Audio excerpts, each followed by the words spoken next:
So I guess we're going to say hello to all distance learners, because this will be something that now the Institute of Sustainable Practices uses for all the SU 6073 classes. excellent. And so I'd like for you all to meet Skip Lawrence with Lawrence Brothers. And this is our current cohort of 6073 Water, Energy, and Land Management. Welcome. So, Skip and I got to know each other when I worked for the Cumberland River Compact, and we decided that other aspects of water were being taken care of, but people weren't really, if you can imagine this today, hard to imagine, but people weren't really addressing water and development. There was no lead. I feel like, you know, someone who's talking about when TV Ancient was times, invented I know. or something. I agree. There was no lead. There was no, and you know, people said about developers, oh, they'll never work with you. They're, you know, they're evil, horrible people, you know, and we are a collaborative, cooperative group, and we knew we could find somebody. We just didn't know how good things would get. And, you know, Skip and his brothers working on Morgan Park Place were our first real finds, and I cannot tell you what they have done for the building industry overall. When having moved to Kansas City now and seeing what Nashville's doing in comparison, you know, we always talk about, gosh, we wish we could do more around here, but you know, we've had some real leaders in the industry. So Skip's going to talk to you today about how maybe they used to do business, and then how they did business and changed their practices when they started working on Morgan Park Place, and then how he might do things differently today. So, Skip? Well, thank you for that introduction, and I have to say that the Cumberland River Compact, Margot, is responsible largely for our success here as far as building sustainably. It wasn't even in our lexicon. We were just good quality builders, and we were interested. We chose this neighborhood because it was underdeveloped at the time, and we wanted to develop. We called ourselves neighborhood builders, and we wanted to develop a community that we lived in. I happened to live right up the street, so we brought with us from other parts of the country, San Francisco and New York, and some sensibilities about dense development. This is 40 units to an acre, which if anybody's here from Nashville, it makes most people faint, that kind of density. But this we felt was appropriate. The Planning Commission was on a good turn at the time to talk about introducing more density downtown, reusing the infrastructure. But it was the Margot and the Cumberland River Compact that started having us look at things other than just our buildings, and really, really made a difference. So we'll start by talking about the site. The site is oriented. I know that in talking to Margot, a lot of you are looking at raw land, or you're looking at pieces of land where you can manipulate the sun and the other things, and frankly, this was a site that was already developed. It didn't have houses on it here. In fact, it had twisted railroad tracks and construction debris. There was a construction company that owned this, and we worked downtown. All the marble and all the stone and all the trash that they had taken off the buildings downtown was just piled on this site. Worse than that, this was a site that we couldn't come down to unless they had a 6-shooter. I mean, it's really, really changed. But being from other parts of the country, we didn't recognize that, you know, this wasn't an area that you wanted to live. And what we wanted to do with the layout of the buildings is to create a streetscape, so that you had buildings that represented more like a townhouse structure. If any of you have been to Philadelphia, New York, or San Diego, you'd notice some of the below-grade windows and things. Where some of these buildings actually have that. That was done intentionally to start something going. Talking about the site,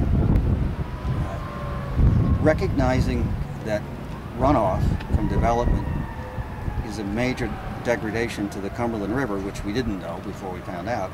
We set a goal to keep 100% of our stormwater on site, which means all the water that lands on the site, all the water that lands on the roofs, is actually maintained on the site, and I think we've done that successfully. It's kind of hard to measure, but if you come down here and it rains very hard, you cannot see, there's no visible runoff anywhere. We did that through a couple methods.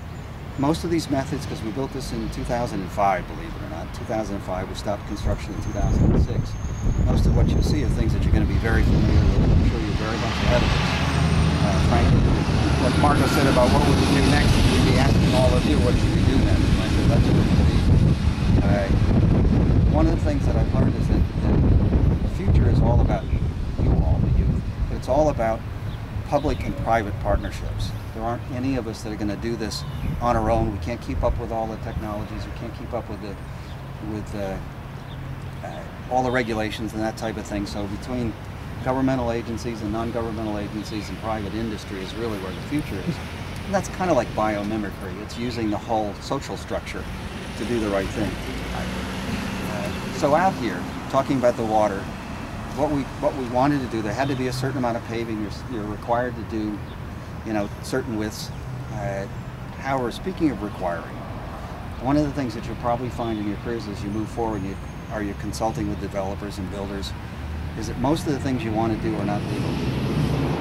Most of the things that we did here, there's not a clear path in the codes that allow you to do them. The roads have to be a certain width and the corners have to be a certain dimension, and even these parking spaces, it looks very common, but they wouldn't let us do it.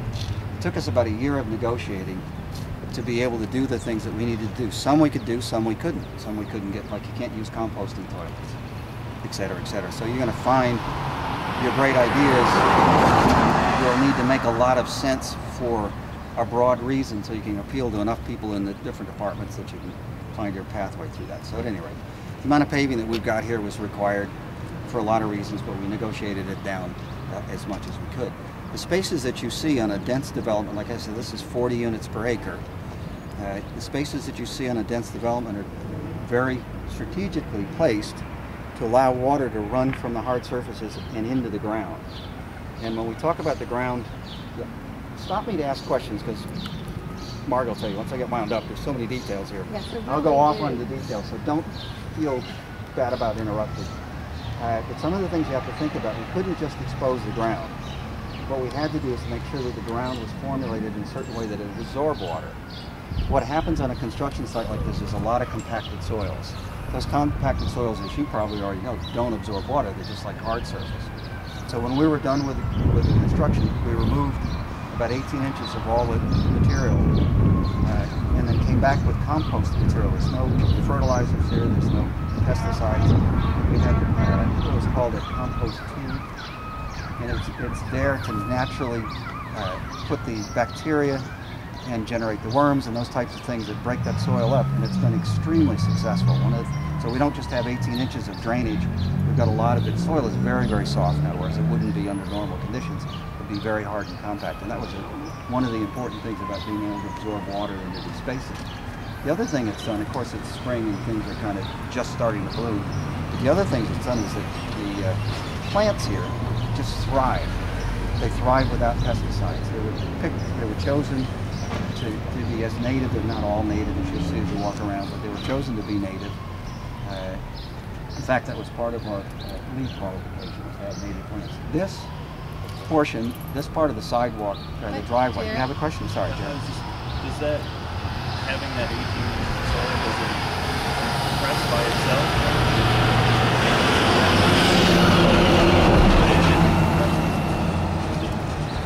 No, once the layers were put in, that was it. It's mulched every year, and it does settle a little bit. It gets piled up, but there was nothing that was done to it. It was formulated in such a way. There's several layers, and frankly, you need to get Mark Percy from Gardens of Babylon, because they're the ones that did it. The actual biology of the soil, I wouldn't be the person to talk to about it.